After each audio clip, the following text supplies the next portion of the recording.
Good day, Ma'am and Sir. My name is Rosalia Amatosa. I'm 44 years old, married, having two daughters, ages 21 and 18 years old.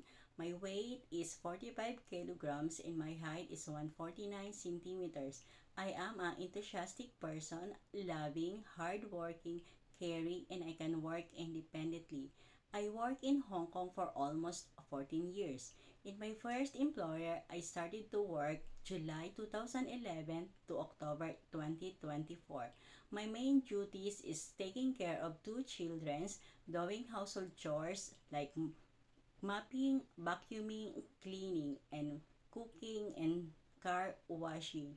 In my second employer, I started to work December 2024 to July 2025. My main duty is taking care of two couple elderly, marketing, mopping, vacuuming, and doing household chores, and sometimes gardening. Regarding of my termination letter, me and my employers have a mutual agreement because of my I need to settle some family matters. And now I am very ready to work again abroad. I'm healthy, mentally, physically healthy. Please consider hiring me. Thank you.